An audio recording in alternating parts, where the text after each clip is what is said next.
Many people are looking to improve their financial situation this year but have no idea how on earth to achieve this goal. If you are struggling to get ahead financially, just the idea of getting control of your current financial situation can seem intense. I'm not going to lie to you and tell you that improving your finances is easy, but it is definitely possible. In this video, we're going to talk about how to fix your financial problems and finally get ahead.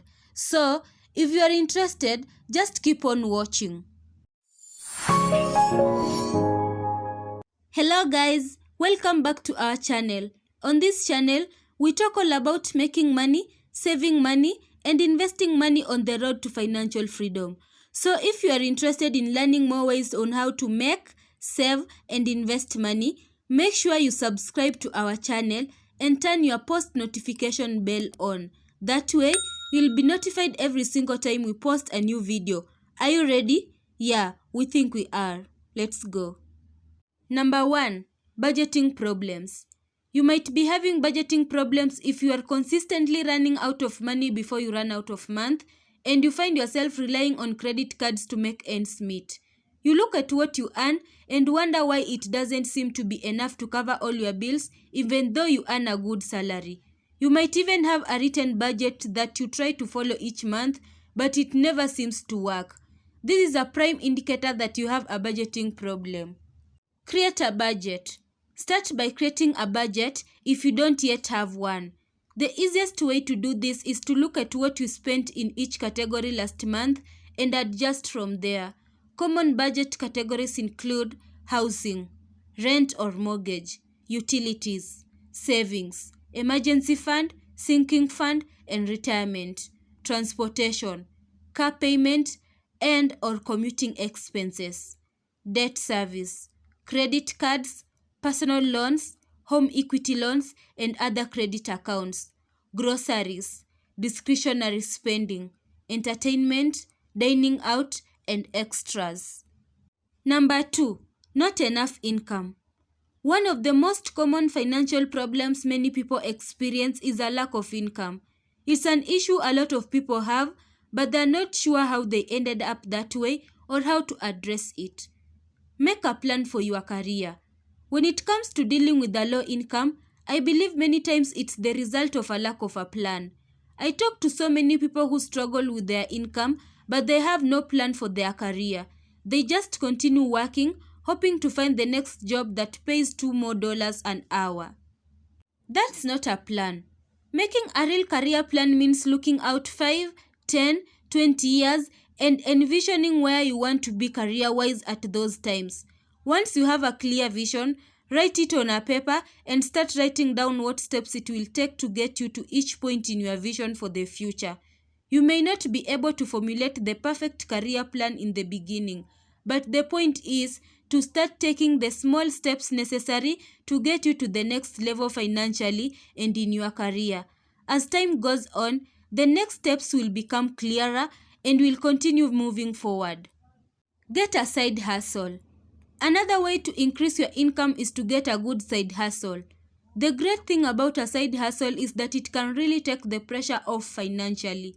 You can use the extra side gig money for anything you need to.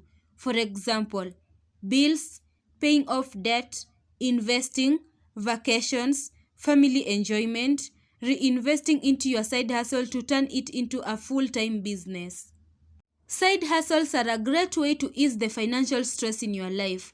But one thing a side hustle won't do is overcome financial disorganization. If you are not managing your finances well, it doesn't matter how much you make, you still won't get ahead financially. Number 3. Destroy your debt forever. In more cases than not, financial problems can be traced back to debt.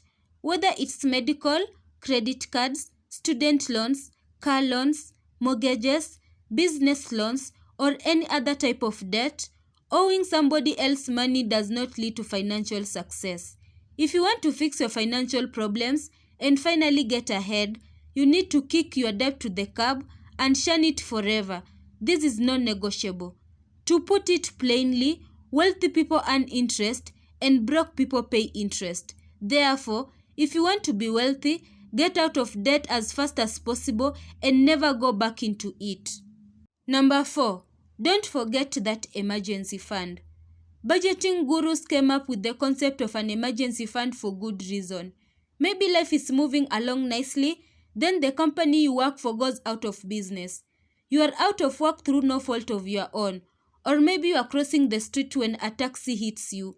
You are out of work while you recuperate, and you might have uninsured medical expenses as well. Having some cash stashed away in an emergency fund might not save the day entirely, but life will be a lot easier than it would have been if you hadn't saved for the unexpected. It's recommended that you have at least 3 months living expense set aside, and some experts say 6 months. Yes, that can be an intimidating number if your monthly net is $3,500 or more. Start small if you must, but start. You'll get there eventually, and you might be glad you did. Number 5. Invest for long-term stability. I'm sure this isn't the first time you've been told to start investing, but there is a lot of misguided information out there, and to be frank, a lot of it is just plain terrible. The last thing you need when you are trying to fix your financial problems is to take the advice of some guy living in his mother's basement, spouting off about the perfect penny stock picks for that day. High-risk investing when you already have financial problems is a terrible idea. Instead, you need to practice consistency and focus your investments on long-term stability. With that in mind, one of the best places to start investing is index funds. An index fund is a mutual fund that is structured to mimic a particular index. The real benefit of index fund is that they don't require much maintenance, which in turn keeps their expense ratios really low. And low expenses means more money in your pocket as the investor. Number 6. Track your spending. Mental notes are not a right way to track your spending. It's easy to dismiss those dollars and cents and then find yourself left with no money after just 1 week. If you are dedicated to improving your financial situation and sticking to your budget, then you need to track every dollar that comes in and goes out. And I totally understand not wanting to write everything down, but there are plenty of apps to help make it easier. Good examples are Mint or Good Budget. Number 7. You lost your job. Losing your job can be a crushing blow, not only to your ego, but for your finances as well. Even if losing your job isn't directly your fault, it can be difficult to recover if you are not prepared. The first thing you should do when you lose your job is to take a deep breath. Let your emotions take a back seat for a minute and evaluate where you stand, as that will help determine your path forward. Some important questions to ask yourself when you lose your job. Will I get a severance package? Do I have an emergency fund ready and waiting for a time like this? Which contacts can I call that can help me find a new job? Do I need to learn any new skills to make myself more employable? What can I do right now to start the process of finding my next job? Overcoming job loss. Overcoming these common financial issues sometimes takes a while. You should be prepared to hit the ground running, especially if you don't have a severance package or emergency fund in place. The best solution is to get active. No sulking or hunkering down in a semi-depressed state for days on end. Here are some action steps you can take when you lose your job. Lean into contacting people who can help find your next job. While you have time off, learn a new skill to help increase your value to your next employer.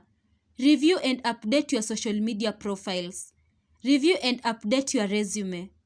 Get a part-time work to make ends meet while you search for a new job. Don't rely on credit cards and never take money out of retirement accounts while unemployed.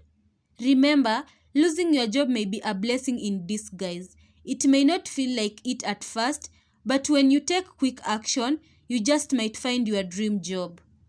Number 8. Educate yourself and keep improving your level of financial literacy. One of the best things any high-level university could instill in its students is the desire to learn more. Any degree of learning from our mistakes is worthwhile, especially when we are educating ourselves about how to manage our money and debt better. Improving our level of financial literacy is always worthwhile, and remember, there is no sprint to the finish line. It's all about the journey. Your 7th assignment is to keep learning. Take on more challenges or homework from the School of Common Sense. Life skills that further develop your new money habits will keep you on track with your budget, help you avoid financial problems, and allow you to plan for your future successfully. And that's a graduation worth celebrating. Number 9. Be realistic. If you have overspent for many years, you cannot expect to reduce your debt in just a few weeks. Realistic goals will help you stay motivated and reduce your financial stress. Just like a diet, significantly restricting your expenses will only increase your appetite to spend. Plan a little wiggle room in your budget to treat yourself. Number 10. Preventing future financial challenges. Unexpected financial challenges are bound to arise in the future. In fact, research shows that 6 in 10 people will experience major life events that will challenge their prior financial plans. The key to tackling these challenges is to be flexible. Review your budget occasionally and make necessary changes. Build up savings so that you can handle unanticipated expenses without going into debt and putting yourself in a difficult situation. Overcoming financial problems and difficulties isn't easy, but by setting some clear priorities for yourself, identifying ways to achieve these goals, and persevering with your plan, you can overcome the challenges and at the same time put an end to the financial stress. We take pride in the quality of our audience and your desire to actively improve your finances, so we want you to join the conversation. Your turn. What are some ways you improved your financial situations? Share with us in comment. Now, for those of you still watching, you are a true money finder. Of course, there's a bonus waiting. A new baby brings unexpected costs. Children are expensive. Everyday items like diapers, formula, and baby food can stress monthly budgets, and checking accounts even before new parents face the cost of daycare and other unavoidable expenses. If possible, plan ahead and start saving for these expenses before they hit. Even if you do manage to put away some baby-specific savings, you may still need to look at your budget and create space in your monthly spending to accommodate these new demands. To learn more about how to invest $100 in 2021 guaranteed to work, click into this video right here. And if you haven't yet, make sure you subscribe. Thank you so much for watching. I will see you next time.